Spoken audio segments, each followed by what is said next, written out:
Ini di sini jadi menjamin kelancaran proses tadi yang Miss bilang tadi. Dengan tata ruang yang bagus, maka proses pekerjaan teman-teman akan dapat dikerjakan secara cepat.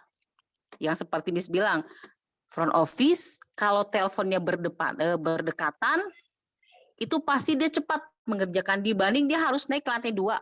Ini contoh aja gitu. Nah itu ya makanya kalau bagus layoutnya maka proses pekerjaan seseorang itu dapat berjalan dengan lancar. Kemudian memungkinkan pemakaian ruang kerja secara efisien. Jadi nggak ada tuh teman-teman yang namanya ruang kerja yang mubazir. Walaupun yang namanya di ibu kota itu jarang ada ruangan yang kosong. Karena memang harga tanah, harga gedung amazing harganya kan. Jadi memang secara realita agak susah ketika ada kantor, kemudian ada ruangan kosong itu jarang. Biasanya semua ruangan diisi semaksimal mungkin. Begitu ya. Kemudian tujuan tata ruang lain adalah menciptakan kenyamanan. Nah, yang tadi Miss bilang, teman-teman bisa dibayangkan ketika masuk begitu ya, mejanya bersih, kemudian tata cahayanya bagus, kemudian ventilasinya oke. Itu kan membuat teman-teman nyaman. Ada vas bunga, ada sofa, begitu. Itu mempengaruhi motivasi seseorang dalam bekerja dan dalam menjalankan pekerjaannya.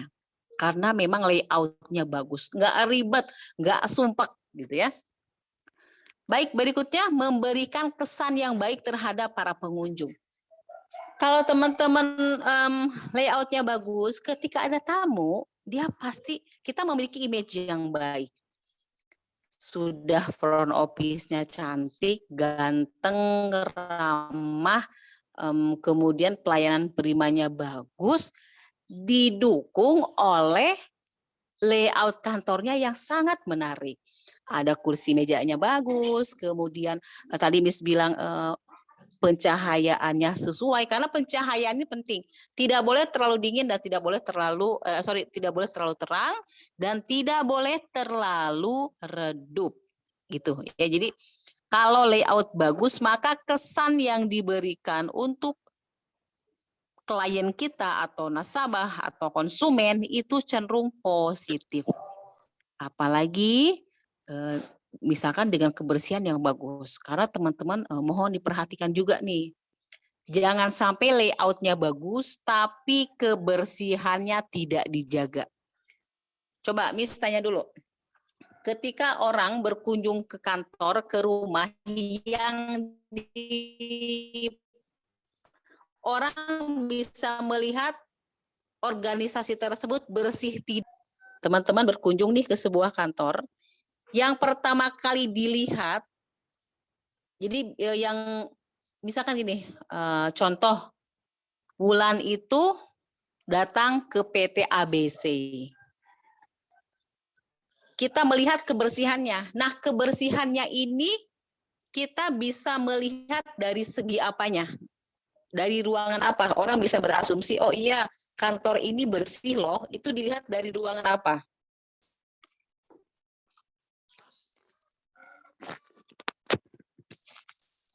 Dari pantry, toilet, atau ruangan direkturnya? Menurut teman-teman dari sudut mananya?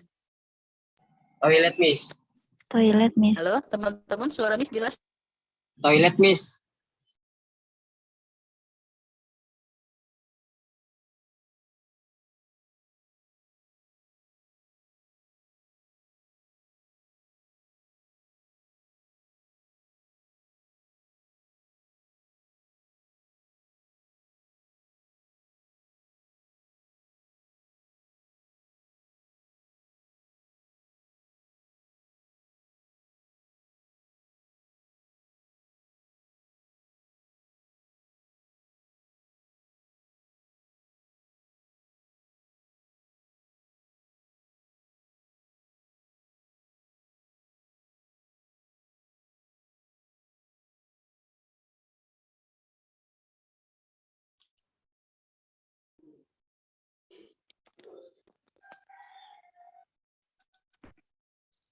Ya, baik. Dilanjutkan kembali. Nah, menurut versi teman-teman, bersih itu sebuah kantor bisa dikatakan bersih jika bagian ruangan mana yang bisa dikatakan bersih? Ruangan direktur, ruangan front office, atau mana? Misalkan tadi Mas bilang, contoh deh, misalkan Wulan datang ke PT ABC. Kemudian Wulan ini bisa memiliki argumen gini, Miss, kantor PT ABC itu bersih loh. Itu dari segi apanya? Dari ruangan mana kira-kira? Halo? Front Teman-teman? office-nya mungkin, Miss. Front office, Wulan, good. Terus yang lain? Selain front office? Toiletnya, Miss. Yes. Jawabannya adalah sebetulnya toilet. Ya, walaupun front office juga semua ruangan harus bagus ya Neng Wulan ya. All harus bagus, tetapi cenderung orang akan mengatakan bersih jika dia melihat kamar mandinya atau toiletnya bersih. Kalau toiletnya bersih, itu sudah jelas berarti orang-orang yang ada di kantor tersebut memang bersih gitu ya. Gak usah jauh-jauh di lingkungan rumah masing-masing. Kita bisa melihat rumah kita ini bersih tidak, bukan dari dapur sayang, tapi bersih atau tidak. Karena itu cerminan yang memiliki rumah. Kalau kamar mandinya misalkan kotor begitu ya, itu cerminan sebetulnya ya, berarti ada beberapa faktor lah, bisa malas, bisa tidak ada waktu dan lain sebagainya. Nah, ini pun berlaku di lingkungan perkantoran. Baik, berikutnya setelah mengetahui, nah ini masih ketujuan ya, coba kita masuk di azas.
Oke, baik. Berikutnya kita masuk ke dalam azas-azas pokok tentang tata ruang kantor. Jadi tolong diperhatikan nanti ketika ada di ujian, sebutkan azas-azas tata ruang kantor. Mohon dapat dikerjakan. Nah, membahas tentang azas-azas, yang pertama ada yang disebut dengan azas jarak terpendek. Azas jarak terpendek di sini merupakan jarak terpendek antara dua titik dalam garis lurus. Itu azas terpendek. Jadi bagaimana yang namanya jaraknya ini dua titik dalam garis lurus, teman-teman bisa membayangkan ya, dua titik dalam garis yang lurus. Itu azas jarak terpendek. Kemudian ada lagi azas rangkaian kerja. Azas rangkaian kerja ini yaitu penempatan para pegawai dan alat-alat kantor menurut rangkaian yang sejalan dengan urutan-urutan penyelesaian pekerjaan. Jadi yang namanya rangkaian kerja ini penempatan antara SDM atau pegawai dan alat-alat kantor ini berdekatan yang Miss informasikan tadi. Contoh, seorang front office yang bekerja di frontliner itu tidak mungkin berjauhan dengan pesawat telepon. Kedua, Seorang IT itu juga tidak mungkin berjauhan dengan yang namanya sistem atau kabel-kabel deh, misalkan monitor dan lain sebagainya. Itu yang disebut dengan asas rangkaian kerja. Jadi harus satu rangkaian, satu tempat yang sama, sesuai dengan job deskripsinya masing-masing. Itulah yang disebut asas rangkaian kerja. Kemudian yang ketiga, menurut Richard, asas penggunaan segenap ruang.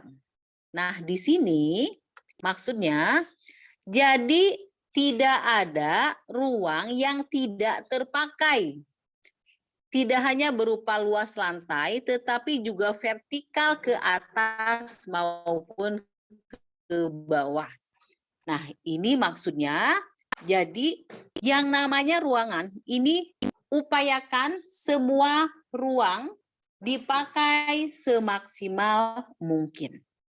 Karena teman-teman juga pasti paham ya, ketika ruangan itu kosong, itu memang biasanya selain menjadi sarang penyakit karena banyak debu, Spiderman misalkan ya, tetapi kadangkala kalau untuk orang-orang yang mistis, coba Miss tanya, kalau ruangan kosong, biasanya apa sih yang teman-teman rasakan? Ayo. Kayak horor Kalau gitu, ruangan Miss. kosong, Serem, Miss. Takut, Miss. horor. Terus selain horor, mistis banget ya. Selain horor apa lagi? Serem. Serem, horor, iya. Nah, ini fakta, teman-teman. Ternyata yang namanya ruangan kantor itu ketika kita mengacu ke poin 3, upayakan jangan ada yang kosong. Jadi harus terpakai karena tadi bukan masalah ya betul orang-orang Indonesia banget ya yang mistis itu masih ada dan memang kita harus percaya itu ada. Nggak usah jauh-jauh deh kalian teman-teman ini nggak usah 1 bulan deh, 1 minggu ya. Misalkan di sini Novi 1 minggu deh kamarnya dikunci, jangan dibuka, ventilasinya pun ditutup semua, gelap-gelapan, 1 minggu aja. Itu pasti auranya lumayan berbeda gitu. Miss kok jadi beda ya rasanya ya gitu ya.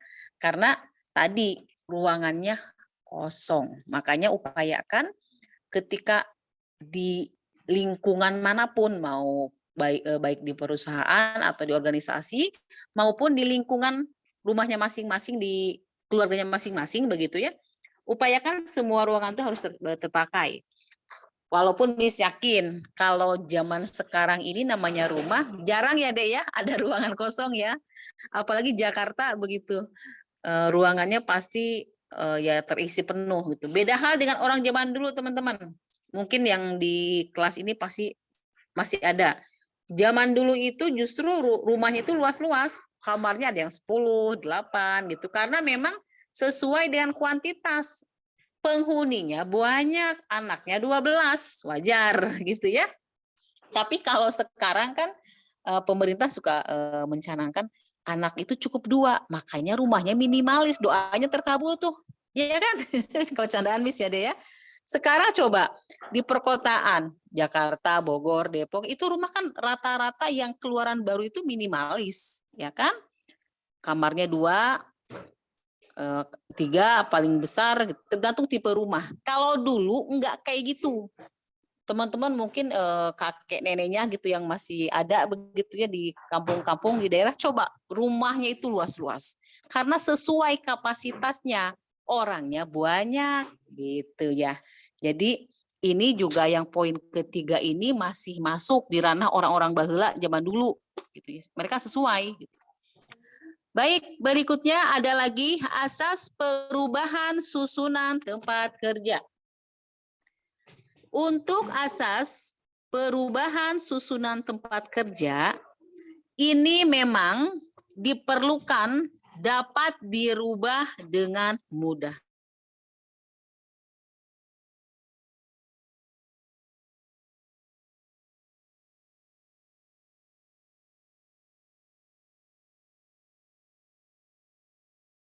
Ya, jadi di sini asas perubahan susunan tempat kerja ini memang diperlukan supaya ketika misalkan kan di kantor itu pasti ada yang namanya rotasi dan lain sebagainya. Ketika ada perubahan orang di tempat tersebut, maka dapat dengan mudah dirubah.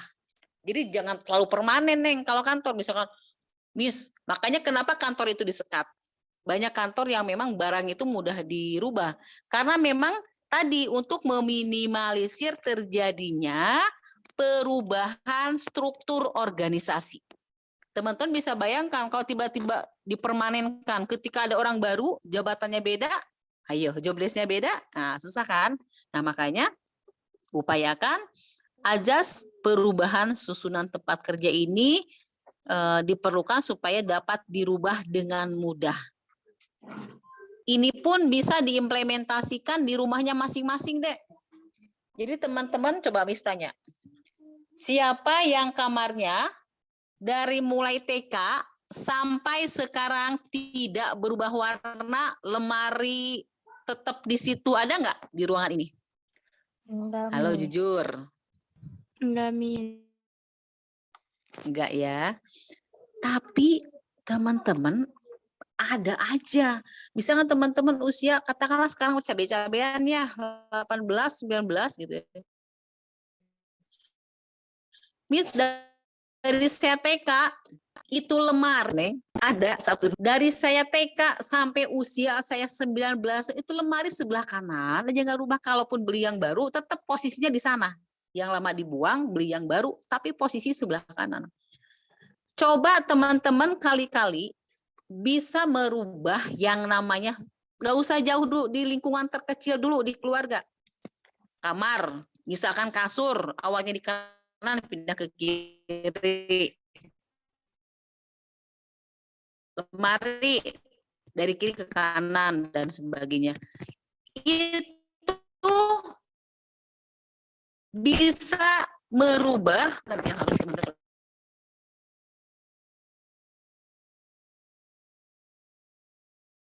Nah, ini azas perubahan susunan tempat kerja.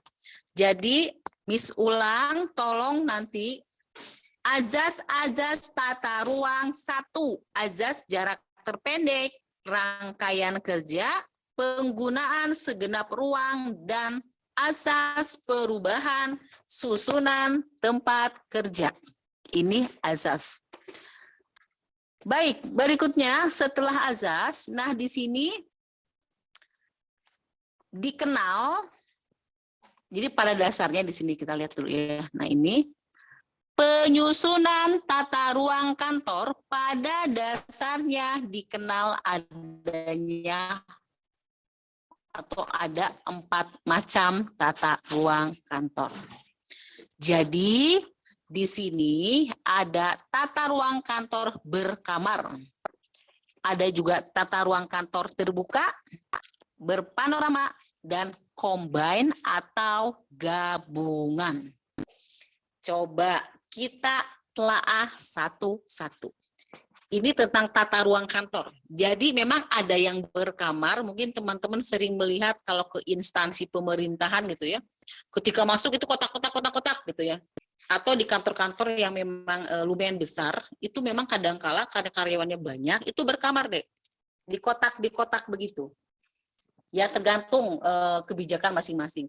Ada juga yang terbuka. Kalau terbuka, jadi satu ruangan itu rame-rame. Satu ruangan rame-rame, tidak berkamar. Beda ya, berkamar sama yang terbuka itu beda. Coba Miss tanya teman-teman ketika nanti menjadi seorang karyawan atau karyawati, di antara 4 ini lebih senang memilih yang mana? Nomor 1, 2, 3, atau 4? Jujur. Terbuka, kamar, berpanorama, atau gabungan? Ayo. Yang pertama, Miss. Ayo. Berkamar. Oke, Wulan, alasannya apa deh berkamar? Karena kayaknya lebih nyaman. lebih nyaman. Privacy jalannya ya. Yang penting pekerjaan beres begitu itu berkamar. Oke, nanti kita berkamarkah atau terbuka, panorama atau gabungan? Gabungan, Miss. Gabungan. Alasannya nih Ken. Karena nggak bosen gitu loh, Miss. Dia tetap ada atau apanya tuh namanya tata ruang berhiasnya gitu, Miss. Tetap efisien juga kalau misalkan terbuka. Dia kan bisa kemana aja gitu. Oh, bisa keluyuran kemana aja ya, ke ruang sini, ke ruang Enggak, sana. maksudnya bisa lebih cepat gitu loh, Miss, ininya. Oke. Iya, informasinya. Oke, sip. Baik, terima kasih Niken. Coba yang lain, lebih memilih yang mana jujur? Miss, kalau saya mah suka kayak tadi Wulan kan, Miss, saya lebih suka berkamar dong, gitu ya, lebih privacy. Oke, nggak apa-apa. Yang lain, ada yang memilih terbuka? Hai, ayo yang lain, Wilda, Virzin, Vina, Sarah. Gabungan, Miss. Ayo, pilih yang mana untuk penyusunan tata ruang kantor. Alasannya.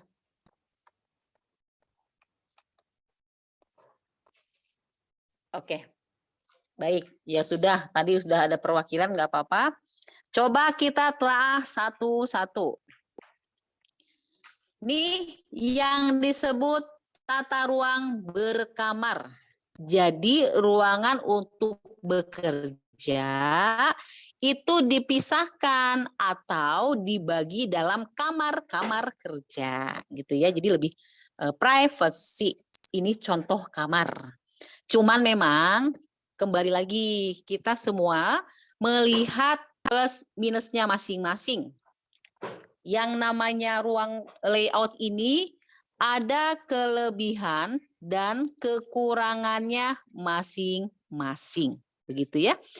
Ada yang memang ketika bekerja itu dia tipikal orang yang nggak bisa sendiri loh, Nak. Jadi dia cenderung kalau bekerja tuh seru, senang rame-rame gitu. Kebersamaan itu penting. Dia nggak suka sendirian gitu ya. Ada yang seperti itu. Ada juga yang kebalik. Jadi kenapa kebalik? Lebih senang dia itu bekerjanya itu ya sudah di ruangan di kamar seperti ini. Nah, coba kita kaji bersama apa sih keuntungan dan kerugiannya yang berkamar. Keuntungannya sudah pasti yang namanya berkamar, teman-teman ini konsentrasi lebih terjamin, fokus deh, fokus. Tapi bukan fokus main IG, no ya. Karena Miss pimpinan kan nggak lihat Miss. Jadi saya udah Miss dari masuk sampai pulang saya main medsos gitu. Itu kembali ke individu sayang teman-teman. Ada tipe pemimpin yang sebenarnya bodo amat. Mau anak saya, karyawan saya mau main IG, Facebook, Twitter, terserah. Yang penting ketika saya minta laporan beres. Ada tipe pemimpin yang seperti itu. Ada juga yang kebalik. Pemimpin tuh nggak bisa melihat anak buahnya leyeh-leyeh, santai-santai. Dia mau anak buahnya itu kerja. Itu beda-beda. Makanya yang namanya bekerja itu berdoa deh. Itu biasanya rezeki-rezekian. Ada pemimpinnya yang demokratis, enak gitu ya. Kemudian manajemennya juga paternalistik, menganggap teman-teman ini adalah aset yang memang harus dijaga, diperhatikan, diberikan keamanan dan kenyamanan gitu ya. Tapi ada juga yang jahiliyah. Yang jahiliyah tadi nggak bisa tuh pemimpin ini melihat karyawannya santai.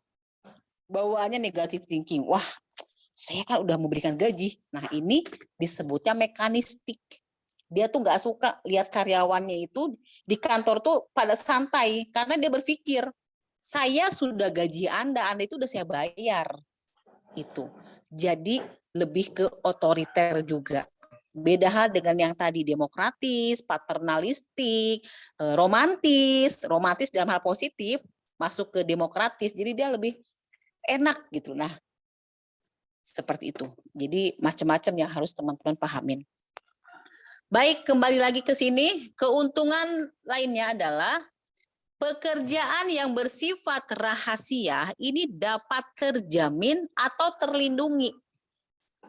Teman-teman bayangkan yang Miss bilang tadi, ketika mendapatkan seorang pemimpin yang otoriter, ketika print out-nya berjamaah, misalkan begini, Virgin deh, ada pekerjaan ini nggak boleh dipublish, orang-orang tahu, karena printernya berjamaah, itu diteriakin orang.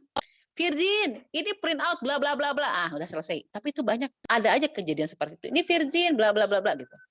Nah itu jadi kalau berkamar ini cenderung pekerjaan yang sifatnya rahasia ini sangat terjamin karena tidak ada orang yang bisa membaca, gitu ya. Baik, kemudian menambah kewibawaan. Jujur, yang namanya manusia ini tidak selamanya terlihat rapi, cantik, ganteng. Kantor itu kan efektifnya bekerja itu paling sekitar 3 jam.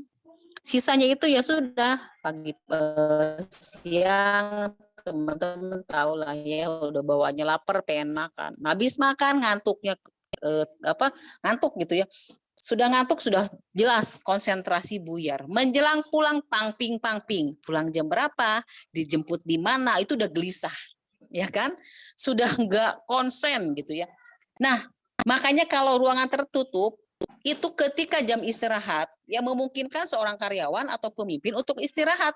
Terserah, istirahat itu hak karyawan loh, mau tidur, mau makan, mau sholat, mau jalan-jalan, terserah, yang penting 1 jam selesai. Itu yang nggak bisa istirahat harus dipatok. Istirahat teman-teman isoma, ya isoma itu kan bebas mau ngapain, yang penting kalau yang muslim sholat pasti gitu ya, makan. Kalau memang masih ada waktu teman-teman mau tidur, walaupun cuma memejamkan mata 5 menit, kalau teman-teman bisa itu 5 menit aja efektif deh. Kan kadang-kala kita lelah gitu ya, aduh Miss di seharian dari pagi di depan laptop, kadang suka kelayangan, pusing, liur gitu ya. Kalau kita bisa menata mindset kita, tidur aja 5 menit, 10 menit teman-teman. Itu pas bangun tuh membantu banget. Nah makanya kalau ruangannya berkamar, wibawa kita terjaga. Coba kalau ruangannya terbuka, seorang pemimpin tertidur pulas di kursinya, di mejanya gitu ya. Kebayang deh, orang tidur sadar nggak sih? Yang namanya orang tidur itu kan nggak sadar. Tiba-tiba misalkan, ya nggak enak deh melihatnya gitu. Miss, pimpinan saya itu kalau lagi ini berwibawa loh Miss. Pas tidur, ilfil deh Miss, misalkan ya. Karena orang tidur kan nggak sadar. Nah, wibawa pemimpin itu hilang langsung. Miss tidurnya ngorok loh Miss. Satu ruangan langsung suara-suaranya menggelegar misalkan. Dampaknya apa? Wibawanya hilang. Yang biasa sok-sok, bukan sok-sok ya, yang biasa terlihat rapi, menggunakan dasi dan lain sebagainya. Gara-gara tertidur toh, reputasi dirinya turun. Nah, kalau berkamar masih aman. Kemudian keuntungan lainnya adalah untuk menjamin keberhasilan kerja dan merasa ikut bertanggung jawab atas ruangan dan merasa ikut memiliki. Makanya karena merasa ini ruangan saya, pasti teman-teman jaga banget itu kan. Misalkan ketika masuk, dibersihkan. Nah, ini pun penting teman-teman. Ketika kita kerja, setidaknya kan di kantor itu ada job desk masing-masing. Ada office boy atau bagian umum atau PU. Selama pekerjaan itu memang masih bisa kita handle sendiri deh. Kayak ngebersihin meja toh, ya upayakan bersihkan sendiri. Jangan terlalu mengandalkan, walaupun begini, Miss ini kan bukan job desk saya, sudah ada kok PU saya atau OB saya gitu ya. Ya kalau bisa kita meringankan beban orang. Untuk meja sendiri loh Neng, kalau usap-usapnya sendiri selesai gitu kan. Nah itu. Jadi kalau biasanya tertutup atau berkamar ini cenderung kita pun biasanya menjaga sih gitu ya. Bersih, ada foto, ada vas bunga gitu ya, terus ada wangi-wangi. Nah itu. Tapi yang berkamar biasanya memang ada rasa tanggung jawab di sini. Baik, berikutnya ada juga kerugiannya kalau bentuk kamarnya, bentuk tata ruangnya berkamar. Nah, di sini jelas yang paling besar terasa adalah budgeting. Budgeting ini nomor 2 dulu ya Miss bahas ya. Kenapa? Karena budgeting ini bayangkan kalau jumlah karyawannya ada katakanlah 30 berarti ada 30 AC. Karena berkamar kan ruangannya beda-beda. Berkamar itu berarti tertutup bukan terbuka. 1, budgetingnya besar untuk biaya maintenance-nya aja mahal. Harus beli AC, dibersihkan, dicuci, dirawat dan lain sebagainya itu lumayan besar. Jadi budgetnya besar untuk biaya pemeliharaannya. Kemudian komunikasi juga tidak terlalu efektif. Sehingga tidak jarang kalau berkamar ini terjadi miskomunikasi. Efek dari jarang komunikasi. Dan jeleknya lagi, biasanya saling merasa jadi kompetitor masing-masing. Miss, divisi marketing, Miss, kita harus paling bagus. Jadi akhirnya saing menyaingi. Karena memang ikatan emosionalnya kurang kena. Jarang ketemu. Teman-teman jangan berpikir orang satu kantor bisa ketemu tiap hari. Kalau ruangannya tertutup, beda-beda, itu bisa jadi mereka nggak ketemu. Jam pulang pun kalau pas kebetulan aja ketemu say hai pulang bro, yes pulang, nah gitu doang paling. Sisanya ya sudah masing-masing di ruangan. Kelemahan dari yang tertutup. Akhirnya suka ada gesekan konflik, saling merasa saya harus paling bagus, saya harus paling cantik, paling ganteng, paling pintar. Itu kelemahan dari tertutup atau berkamar tadi. Baik, berikutnya kita lihat di sini. Nah, tata ruang yang terbuka. Ini teman-teman pasti sering melihat ya. Kalau tata ruang terbuka ini memang ruangannya besar untuk bekerja yang di tempat yang bekerja bersama-sama di ruangan tersebut tanpa dipisahkan oleh penyekat. Sebetulnya ini lebih seru bagi orang-orang tertentu. Tetapi bagi tipikal orang yang introvert alias tertutup, ini nggak seru, Bo. Gitu ya. Ini nggak seru, Miss. Kenapa? Karena orang-orang yang satu lingkungan kerja di sini itu memang harus memiliki jiwa fleksibelnya harus tinggi. Dia harus bisa beradaptasi, bersosialisasi. Teman-teman bayangkan, katakanlah ini meja ada 10. Kalau teman-teman introvertnya overdosis, tertutup, nggak bisa gaul, itu tersiksa sendiri. Diam aja di pojokan. Disapa bunyi, nggak disapa diem misalkan. Ya, nah makanya ini untuk tata ruang terbuka ini pun memiliki kelebihan dan kekurangannya masing-masing. Tetapi biasanya kalau untuk perusahaan-perusahaan tertentu memang bentuknya seperti ini, Dek. Yang berkamar tadi itu biasanya untuk level-level middle management. Jadi kalau untuk operasional, staff, admin, misalkan itu biasanya berjamaah seperti ini. Tetapi kalau untuk level-level middle management atau manajemen ke tengah, menengah deh gitu ya, itu berkamar tadi, manajer-manajernya, bisa kabag-kabagnya, itu berkamar. Ya, seperti itu. Tapi kembali lagi, itu tidak baku, manajer juga belum tentu berkamar gitu ya. Ini semua dikembalikan kepada kebijakan perusahaannya masing-masing. Baik, teman-teman mahasiswa, mahasiswi, sampai di sini dulu ada yang mau ditanyakan, dipersilahkan.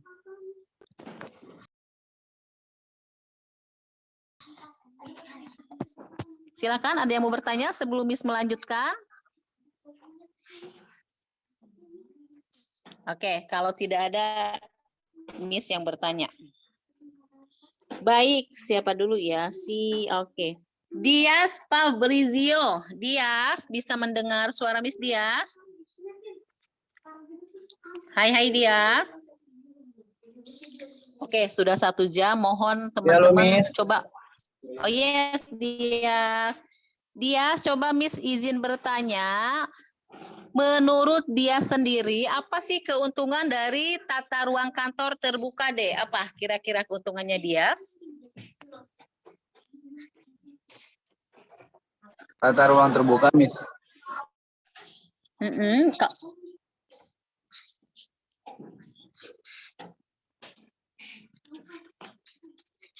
Ya, silakan. Apa keuntungan dari tata ruang yang ada di layar? Ini kan bentuknya terbuka.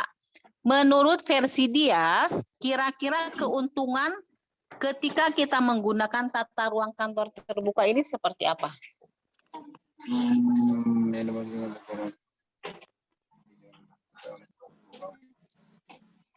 Jadi gampang banget kayak bersosialisasi gitu, Mas. Oke, bersosialisasi good. Apalagi, Dek? Iya. Jadi kalau ada misalnya kesulitan dalam mengerjakan suatu pekerjaan, jadi dia bisa nanya entah sebelahnya atau berikutnya. Oke, thank you. Baik, Dias, terima kasih. Nah, Ya, menurut Miss. sahabat kita, teman-teman di kelas ini, jadi kelebihan dari tata ruang terbuka itu adalah satu, mudah untuk bersosialisasi, kemudian kita dapat bertanya ketika mendapatkan kendala dalam pekerjaan. Lucu, betul juga sih. Teman-teman misalkan duduk di sebelah sini, nggak ngerti, teriak ke sebelah, bro, isinya apa bro, kayak gitu-gitu ya. Makanya ya itu salah satu keuntungannya juga, jadi bersosialisasi, kekeluargaannya dan lain sebagainya lebih enak gitu ya, itu untuk terbuka. Coba kita lihat di sini dulu. Yes, untuk keuntungan tata ruang terbuka, yang pertama adalah pasti tadi sosialisasi betul Dias, tapi di sini juga ditambahkan mudah dalam pengawasan. Pimpinan dapat mengawasi semua karyawan dengan mudah. Simpan, apalagi sekarang kan mengawasi tidak musim. Kalau pimpinan sekarang keliling deh, nggak musim. Kalau dulu oke lah, sebelum ada teknologi, cara mengawasi karyawan itu pimpinannya keliling, kayak lagi ronda keliling gitu ya. Sekarang dengan adanya teknologi digitalisasi, cukup dengan CCTV, bisa dari handphone pun kita bisa mendeteksi keberadaan karyawan kita ini lagi lagi ngapain. Kita bisa mengawasi semua karyawan kita hanya dari handphone, saking sudah canggih.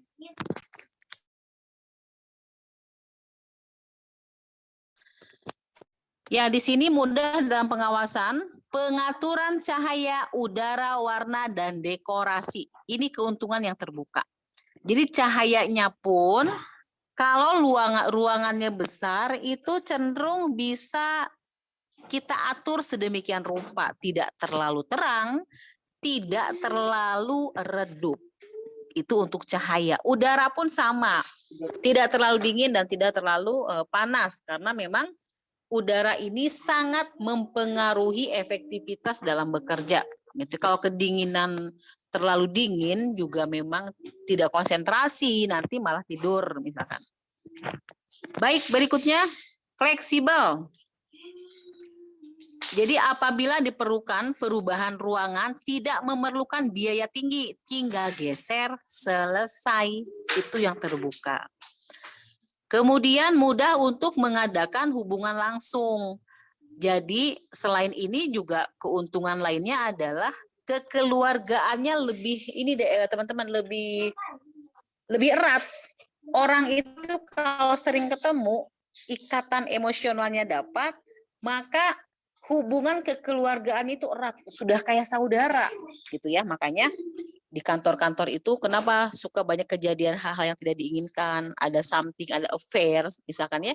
Ya karena memang orang itu kalau udah di kantor, teman-teman, lebih banyak menghabiskan waktu di kantor dibanding di rumah. Pergi pagi, pulang sore, bisa jadi pulang maghrib. Jadi intensitas pertemuan itu cenderung lebih intens sama orang kantor dibanding sama orang rumah. Nah, dari tata ruang terbuka ini justru ikatan silaturahim itu lebih erat. Karena setiap hari ketemu, makan bareng, sholat bareng, ngobrol bareng, ngapa-ngapain bareng selama jam kantor berlangsung. Makanya semakin erat silaturahimnya itu terbuka. Kemudian kerugiannya adalah memang terjadinya kebisingan. Kalau kita bekerja ruangannya terbuka itu pasti tidak fokus, bising, gaduh. A, B, C masing-masing memiliki job desk-nya. Ada yang ngobrol, ada kan orang tuh kalau bekerja sambil ngobrol. Si A membahas tentang pekerjaan, si B tentang anak, si C tentang suami, si D tentang pacar misalkan. Akhirnya apa? Bising. Kalau sudah bising, hasil yang didapat pun tidak akan maksimal. Karena memang orang itu tidak fokus. Itu kerugian dari tata ruang kantor terbuka. Kemudian berikutnya adalah pegawai ini sulit untuk melakukan pekerjaan dengan penuh konsentrasi karena efek dari kebisingan tadi. Berikutnya, batas kedudukan antara pimpinan dan bawahan tidak nampak jelas karena di situ membaur. Saking dekatnya, jadi tidak ada batasan antara pimpinan dan bawahan. Bahkan tidak jarang image pimpinan ini jadi reputasinya turun. Efek dari tata ruang terbuka yang seperti misinformasikan tadi. Misalkan pimpinannya terlihat wibawa, begitu ya, karena terbuka, terlalu dekat, justru orang akhirnya tidak hormat, tidak segan lagi. Itu kalau terbuka. Baik, berikutnya, pekerjaan yang bersifat rahasia sulit dilakukan. Karena memang kenapa sulit dilakukan? Karena semua rame-rame dikerjakan secara bersama. Jadi yang bersifat privacy pun, yang bersifat rahasia pun ya, itu memang sulit dijaga. Itu salah satu kelemahan dari bentuk tata ruang terbuka. Berikutnya adalah, nah kalau yang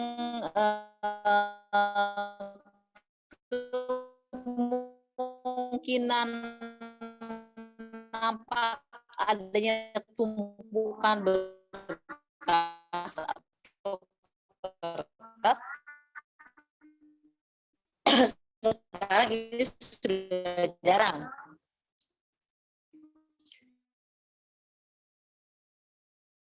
Sekarang sudah menggunakan ini, kita menemukan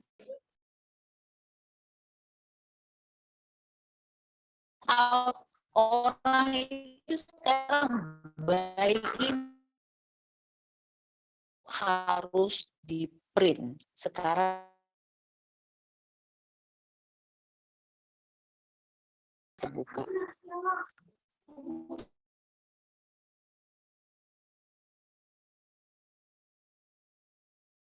Yang gabungan kalau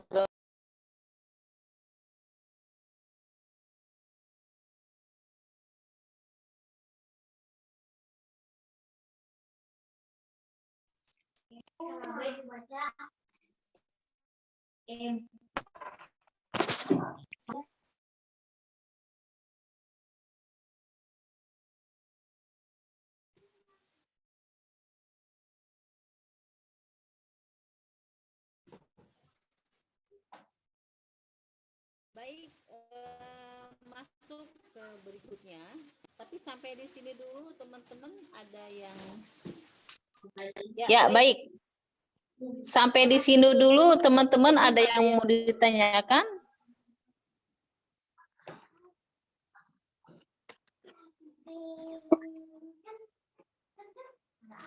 Ya, silakan, ada yang mau bertanya dulu atau bisa lanjutkan?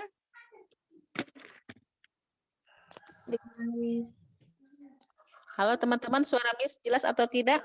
Lanjutkan, Miss. Jelas, Miss. Lanjut. Oke, baik. Sip. Kita lanjutkan. Jadi teman-teman boleh merangkum aja ya apa yang Miss bahas, dirangkum, oret-oret, catat dikit. Di sini kita bahas tentang lingkungan, kondisi fisik, tata ruang perkantoran. Yang termasuk lingkungan fisik di dalam tata ruang kantor antara lain tentang penerangan atau cahaya.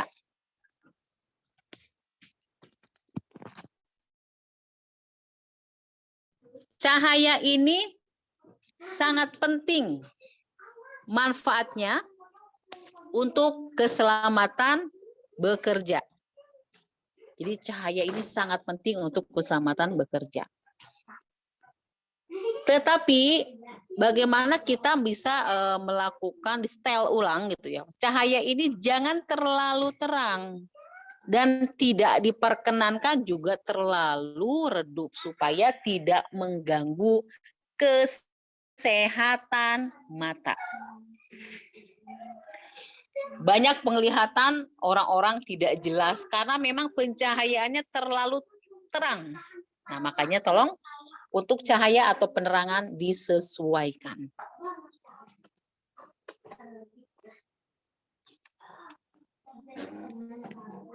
Baik, lanjut. Pada dasarnya cahaya itu dapat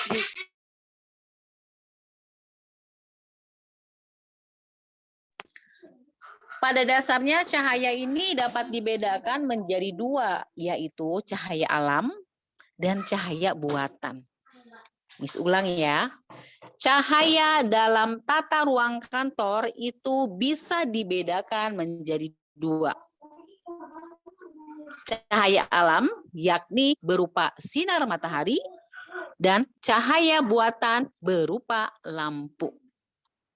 Itu yang disebut cahaya.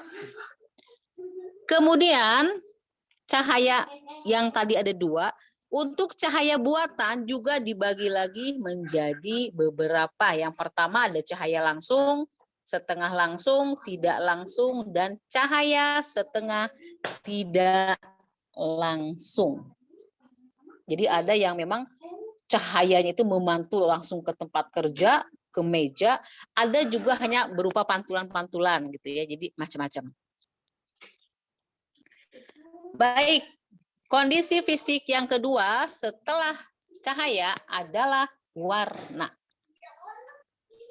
Warna, penataan warna dalam ruangan kerja ini harus dibuat sebaik-baiknya atau semaksimal mungkin.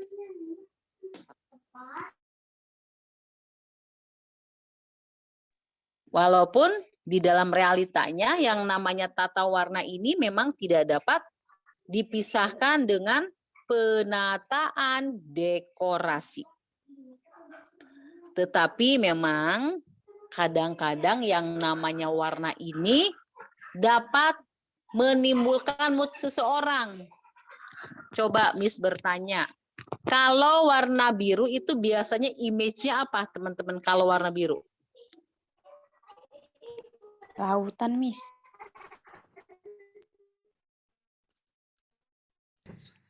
Tenang, Miss. Kenapa kalau biru? Tenang ya. Ya. Adem, Miss, adem. Adem identik dengan ya senang bisa. Adem sayang, good. Adem. Rata-rata orang kalau kamarnya warna biru, itu bawaannya adem loh, Dek. Coba Miss balikan. Bagaimana kalau warnanya merah? Panas. Miss. Gerah, Miss, gerah. Kalau orang merah. Yes. Kalau warna merah itu bawaannya gerah, bawaannya nggak nyaman, pengennya marah, pengennya ngambek gitu ya. Warna itu mempengaruhi mood seseorang sih kalau Miss bilang ya. Kalau kayak biru bawaannya adem, hijau kayak di masjid. Coba aja teman-teman lihat cat warna masjid yang warna hijau misal. Biasanya bawaannya kalem begitu ya, hijau-hijau tertentu, bukan hijau stabilo, no, hijau biasa, bukan hijau stabilo. Kemudian kuning. Nah, kuning itu cenderung identik dengan ceria. Ini misal ya. Jadi kalau kita menggunakan warna kuning itu bawaannya ceria gitu ya. Nah, ini yang harus teman-teman perhatikan tentang warna. Jadi sifat dan pengaruh warna ini menimbulkan rasa senang, sedih, dan lain-lain. Sehingga di dalam sifat warna itu dapat merangsang perasaan manusia. Titik. Yang seperti tadi sahabat-sahabat di sini bahas. Biru ada banget Miss. Merah bawaannya gerah, panas, bawaannya pengen marah tuh. Bawaannya kok kesel ya Miss, warnanya misalkan itu kan mempengaruhi banget. Udah merah, kemudian dapat pantulan dari cahaya alami dari sinar matahari. Kebayang deh teman-teman pas mau tidur, misal pagi-pagi kena pantulan panas banget gitu. Nah, itu kan yang harus diperhatikan. Walaupun memang matahari itu cahayanya bagus, sehat kalau pagi gitu ya. Baik, itu tata warna yang harus teman-teman perhatikan. Nah, ini ada contoh. Misalkan warna merah itu dinamis, merangsang dan panas. Sifatnya warna merah deh. Pengaruhnya itu menimbulkan semangat kerja, ayo semangat tinggi. Makanya pemadam kebakaran ya kalau nggak salah itu merah teman-teman. Karena memang sifatnya tadi ini dinamis, merangsang dan panas. Jadi menimbulkan dampak itu semangat kerja. Untuk ruangan, pekerjaan sepintas lalu atau singkat. Sekarang warna kuning. Kuning itu cenderung lebih ke anggunan, bebas, hangat. Nah, pengaruhnya ini menimbulkan rasa gembira, merangsang urat saraf mata. Biasanya untuk ruangan mana nih? Nah, untuk ganggang, jalan lorong, itu warna kuning. Berikutnya ada lagi warna biru. Warna biru itu tadi sudah teman-teman bahas. Tenang, tentrem, sejuk banget bawaannya gitu kan kalau biru ya. Pengaruhnya ini mengurangi tekanan atau tegangan.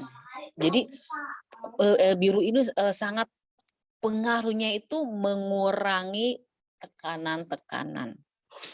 Kemudian untuk ruangan apa? Biru ini kalau bisa direkomendasikan untuk ruangan yang bisa buat kita berpikir atau konsentrasi. Misalnya sengaja di rumah itu ada satu ruangan warnanya biru. Di situ khusus buat ruangan belajar. Meja, kursi, printer, telepon, AC, misalkan lemari, filing kabinet, itu lengkap. Nah, biasanya ya ini untuk lebih berpikir dan konsentrasi.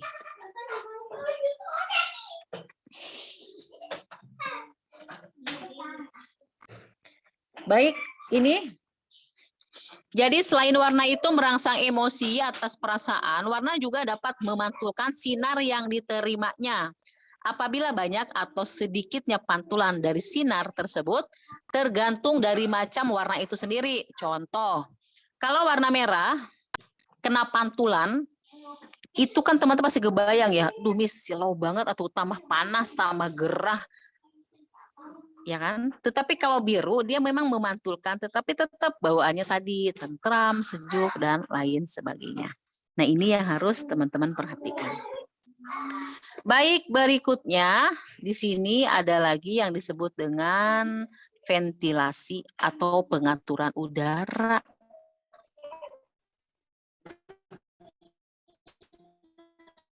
Pegawai akan sulit dengan baik, senang, efisien jika mereka berpanas. Orang itu teman-teman akan sulit konsentrasi kalau panas. Aduh Miss, gerah banget, Miss, hot misalkan ya. Akhirnya apa? Dengan panas, pengap, dampaknya orang itu jadi sulit bernafas. Gitu ya. Jadi kadang saking pengapnya, kadang merasakan teman-teman ya kalau kayak di ruangan itu, ih Miss kayak pengap banget deh, ruangannya kecil, panas misalkan. Nah itu dampaknya pasti agak kesulitan bernafas, nggak enak banget deh gitu ya. Sedangkan pekerjaan kantor kalau yang misalkan 13 sampai 24 derajat Celcius ini dianggap baik. Gitu ya. Makanya usahakan untuk pengaturan udara ini teman-teman sedemikian rupa diperhatikan. Jadi jangan sampai karyawan kita ini tidak maksimal bekerja gara-gara panas.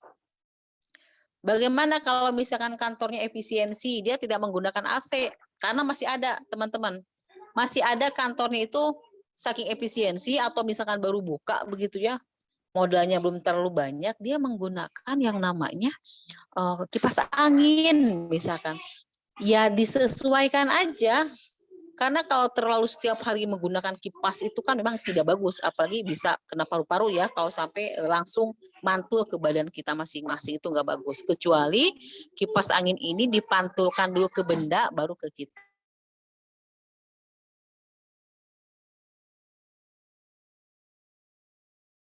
Nah, ini yang disebut dengan ventilasi atau pengatur udara. Baik, berikutnya ada lagi dekorasi. Nah, dekorasi ini memang biasanya masih ada korelasinya dengan tata warna. Karena dekorasi ini bukan hanya hiasan ruangan saja, tetapi harus diatur cara mengatur tata letaknya. Saya ini perempuan suka warna pink. Kemudian saya suka juga banyak bunga-bunga, misalkan ya banyak bunga-bunga, Miss, gitu ya. Boleh banget. Tetapi jangan juga teman-teman saking merasa perempuan banget, bunganya terlalu banyak. Kalau sudah terlalu banyak, maka hasilnya pun tidak akan terlihat bagus, malah terlihatnya berantakan karena terlalu banyak. Nah, makanya untuk tata letak ini, teman-teman tolong harus diperhatikan lagi bagaimana dekorasi ini disesuaikan sedikit tapi cantik gitu loh, maksudnya sedikit tapi cantik, jangan ruangannya kecil sempit tapi terlalu banyak. Makanya tolong kembali lagi diperhatikan untuk dekorasi disesuaikan dengan luasnya ruangan. Karena suka ada aja teman-teman, ruangannya nggak banyak, nggak besar. Itu bunganya itu penuh banget gitu ya. Ketika orang masuk, justru malah fokus ke bunga, bukan fokus misalkan ke yang lainnya. Apalagi misalnya didukung dengan bunga-bunga yang cantik gitu ya. Nah, ini yang harus teman-teman perhatikan. Baik, berikutnya ada lagi di sini suara. Jadi selain dekorasi ada juga suara. Nah, suara bising misalkan. Jadi yang namanya suara bising ini upayakan dihindari supaya pelaksanaan pekerjaan dapat dilakukan dengan lancar dan efisien. Bayangkan kalau misalkan posisi kantor itu berdekatan dengan rel kereta api. Ini contoh aja. Kemudian tidak ada alat kedap suara misalkan. Nah, ini pun kan harus menjadi perhatian khusus.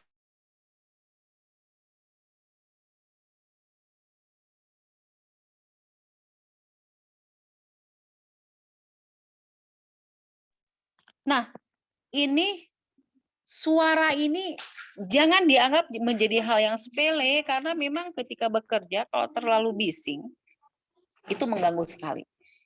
Miss, kantor saya percis di samping stasiun Manggarai misalkan. Setiap ada kereta, semua berhenti sejenak, tidak fokus. Nah, makanya gunakan alat untuk kedap suara. Kalau memang posisi kantor tidak bisa dihindari di samping stasiun misalkan, itu contoh aja. Kemudian musik. Kenapa banyak orang suka menyalakan musik instrumen? Itu biasanya memang dapat membangkitkan, merangsang orang dalam bekerja. Musik ini penting untuk orang ketika dia bekerja. Dengan catatan lagu-lagunya itu dipilih dengan teliti dan dikumandangkan lah, bukan dikumandangkan, dan di setel rame-rame gitu, didengarkan bersama di tempat kerja. Catatannya lagunya dipilih, jangan sampai Miss lagunya lagu rocker misalkan, lagu yang lagi happening banget itu rocker Miss. Yang ada bukan merasa membangkitkan semangat, tapi konsentrasi kerja buyar. Produktivitas turun, efek adanya musik yang terlalu berlebihan.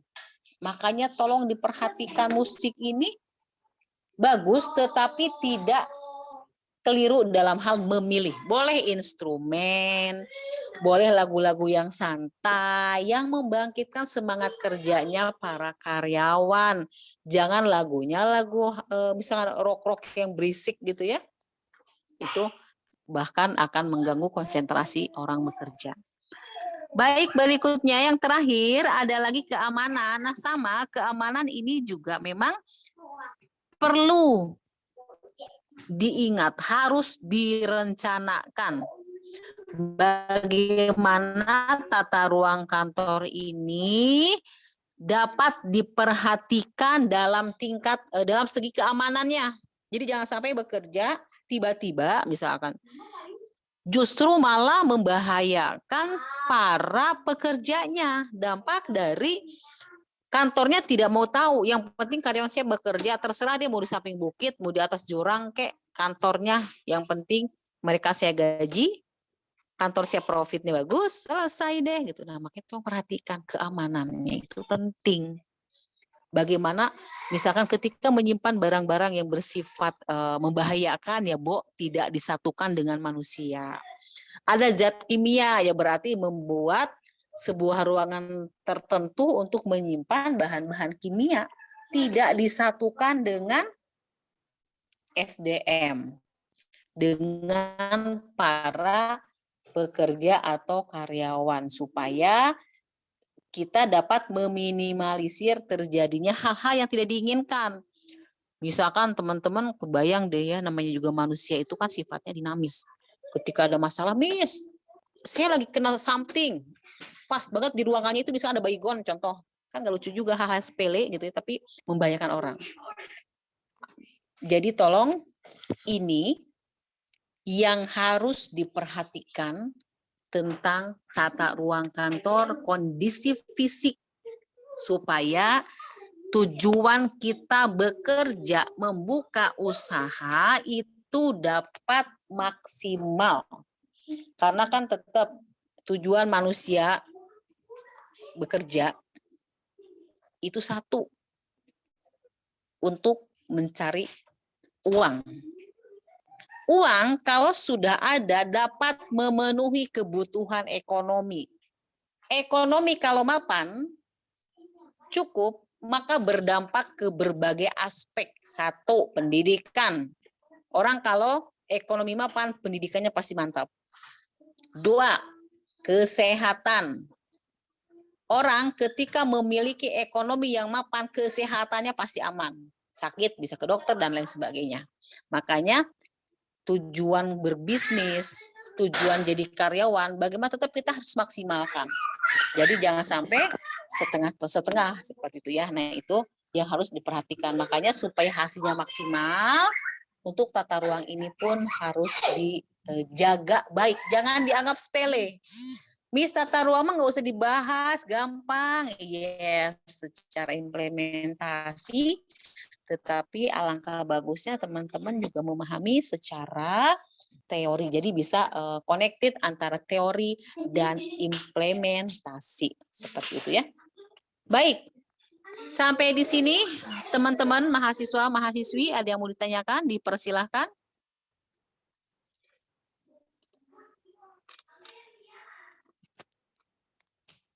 Silakan, ada yang mau ditanyakan? Suara Miss masih jelas tidak, Dek? Gak ada, Miss. Jelas, Miss.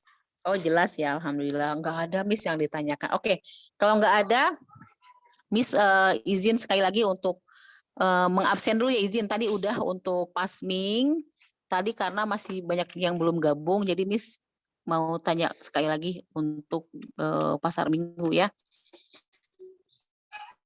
Ambia ada nggak, Ambia? Ada, Miss.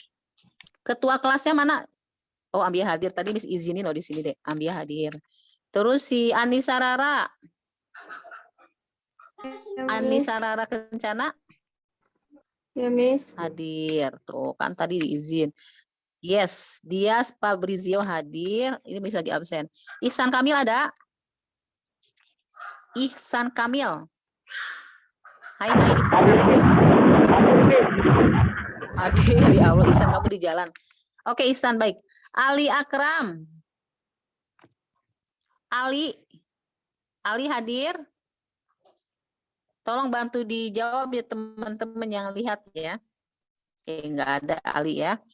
Kemudian Rezka Septian. Rezka nggak ada. Berarti Ali, Rezka nggak ada ya. Kemudian Zafira Putri.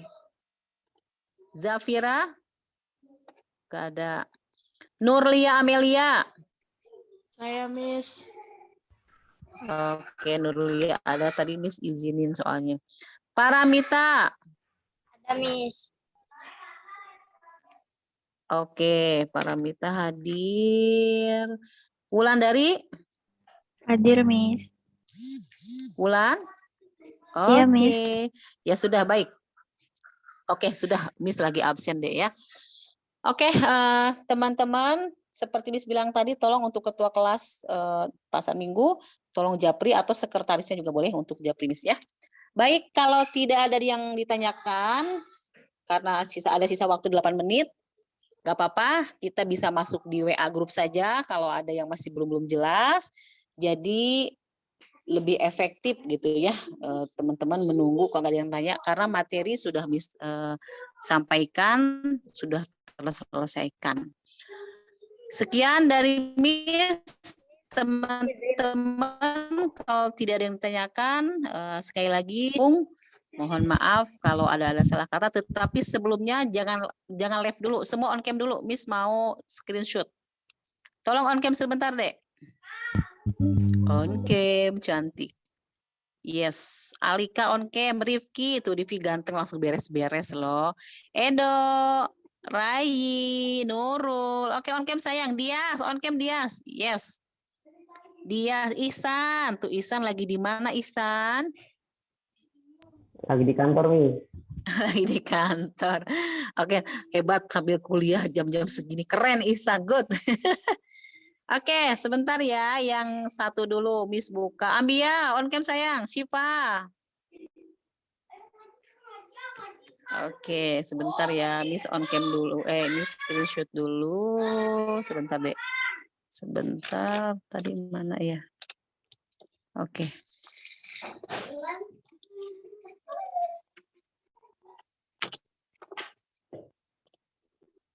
Oke, yang kedua. Sebentar. On cam semua cantik. Andini on cam, Anisya Fatma, Oktavia, Nani, Putri, Givania, Wilda on cam sayang. Putri Samhartika, Cynthia Basdian, all on cam. Indra Syahid, kemana hilang? Cara. Oktavia, Anissa Fatma, Givania on cam. Oke. Oke, sebentar ya, Miss. Taruh dulu di grup. Oke, yang terakhir. Tolong on cam juga. Oke, sebentar ya. Risma Amanda, Siti Hamida.